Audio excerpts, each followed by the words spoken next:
వచ్చేది IPL season. మీ ఆప్తులను బెట్టింగులకు ఇలా దూరంగా ఉంచండి. బెట్టింగులకు బానిసైన వారి కుటుంబ సభ్యులకు ప్రత్యేక సూచనలు. మందులు, ప్రత్యేక థెరపీ ద్వారా వ్యసనాల నుంచి బయటపడే అవకాశం సూచనలు చేస్తున్న నిపుణులు. ఈ మధ్య ఆన్లైన్ బెట్టింగుల అంశం తెలంగాణలో హాట్ టాపిక్గా మారింది. ఏకంగా దీనిపై పోలీసు ఉన్నతాధికారులు సైతం ఆరా తీస్తున్నట్లు సమాచారం. ఆన్లైన్ బెట్టింగులు విపరీతంగా సాగే ఐపీఎల్ సీజన్ మళ్లీ రానే వచ్చింది. ఈ నెల 22 నుంచి ఐపీఎల్ ప్రారంభం కానుండటంతో రాష్ట్రంలోని చాలా ప్రాంతాల్లో బెట్టింగుల కోసం కొంతమంది ఏర్పాట్లు చేసుకుంటున్నారు. అప్పుల పాలై ఆర్థిక ఇబ్బందుల్లో చిక్కుకొని యువత నాశనం కాకుండా పోలీసులు నిఘా వ్యవస్థ పటిష్ట చర్యలు తీసుకుంటున్నట్లు తెలుస్తుంది. ఆన్లైన్ గేమ్స్, బెట్టింగ్ వంటి వ్యసనాలకు పాల్పడుతున్న వారిని మార్చడానికి నిపుణులు కొన్ని సూచనలు చేస్తున్నారు. ఈ పద్ధతులు పాటిస్తే వారిని బెట్టింగు, ఆన్లైన్ వ్యసనాలకు దూరంగా ఉంచవచ్చు. నిపుణుల సూచనలు. మానసిక నిపుణుడి పర్యవేక్షణలో బాధితుడికి చికిత్సను అందించాలి. బెట్టింగులు, ఆన్లైన్ గేమ్స్కు వ్యసనపరులైన వారితో కాస్త స్నేహపూర్వకంగా మెలగాలి. మందులు, ప్రత్యేక థెరపీల ద్వారా దురలవాట్ల బారి నుంచి బయట పడేయొచ్చు. యువతకు అవసరానికి మించి డబ్బు అస్సలు ఇవ్వకూడదు. తమ పిల్లలు ఫోన్లలో ఏం చేస్తున్నారనే విషయంపై ఓ కన్నేసి ఉంచాలి. వ్యసనాల ఊబిలో నాశనమవుతున్న జీవితాలు.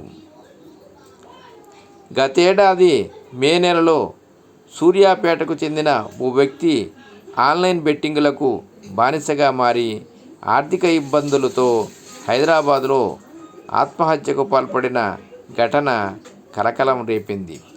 గతేడాది ఆగస్టులో నల్గొండకు చెందిన ఓ యువకుడు ఆన్లైన్ బెట్టింగుల కోసం దాదాపు 2 కోట్ల వరకు అప్పులు చేసి నీటి కాల్వలో దూకి ప్రాణాలు వదిలాడు.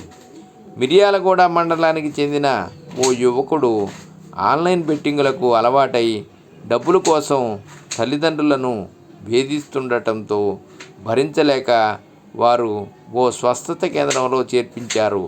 అక్కడ చేరిన 4 రోజులకే ఆత్మహత్య చేసుకున్నాడు.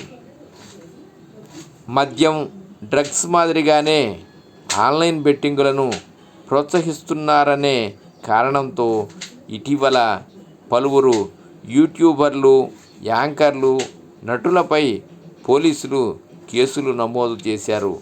చాలా మంచి ఫేమ్ కలిగిన వారు కూడా ఉన్నారు. బెట్టింగులకు పాల్పడుతున్న వారిలో అత్యధికులు 18 నుంచి 35 ఏళ్లలోపు వారే ఉండటం గమనార్హం. వారు మద్యం, డ్రగ్స్ మాదిరిగానే బెట్టింగులకు సైతం అలవాటు పడి వ్యసనపరులుగా మారుతుంటారని నిపుణులు అంటున్నారు. బెట్టింగ్ యాప్ల వల్ల నష్టపోయిన బాధితులు పోలీస్ స్టేషన్లో ధైర్యంగా ఫిర్యాదు చేయొచ్చు. ఆ యాపుల నిషేధానికి పోలీస్ డిపార్ట్మెంటు ప్రత్యేక చర్యలు చేపడుతుంది.